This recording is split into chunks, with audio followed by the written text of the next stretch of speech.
I get just choked up just thinking about how terrifying it was.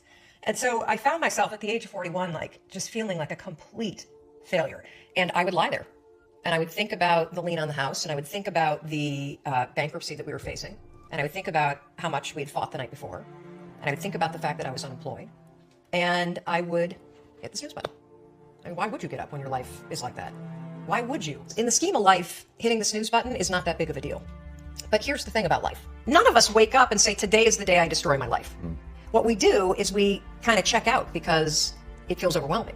Or we check out because we're afraid. Or we check out because we start listening to self-doubt. And then we make these teeny tiny decisions all day long.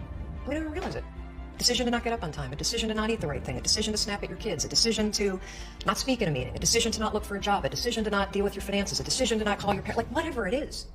All day long, these tiny decisions that take you so far off track. And then you wake up like I did, and you look at your life and you think, how the hell did I get here? And I was about to turn off the TV, and there on the TV, there was this rocket launching, and I thought, oh my gosh, that is it.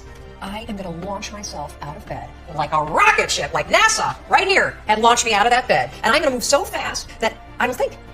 I'm going to beat my brain. The next morning, the alarm goes off, and I pretended NASA was there.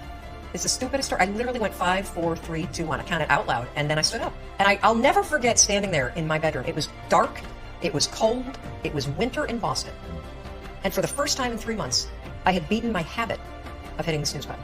I couldn't believe it, and I thought, wait a minute. Counting backwards? That is the dumbest thing I've ever heard in my entire life. Well, the next morning I used it again, and it worked. The next morning I used it again, and it worked. The next morning I used it again, and it worked.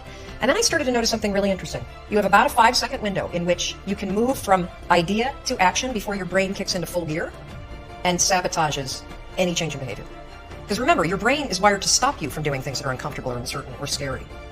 It's your job to learn how to move from those ideas that could change everything into acting on in the smallest moment. Because I went from getting up on time and waking up on time to shaking up my entire life. Because when you understand the power of a 5-second decision, and you understand that you always have a choice to go from autopilot to decision maker, everything in your life will change. You will be a different negotiator, you will be different in sales, you will be unstoppable in the gym, because you will realize the amount of garbage that you put in the way of your hopes, of your dreams, of your potential, of your confidence, of your courage.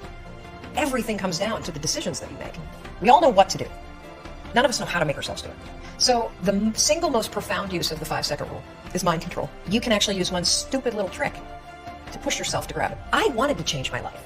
And I think most people that are miserable or that are really like dying to be great and dying to have more, we want to change. We want to live a better life. We want to create more for our families. We want to be happier. The desire is there. It's your job to push yourself. There are tricks that you can use that actually outsmart the tricks your brain plays on you. You can outsmart your own brain.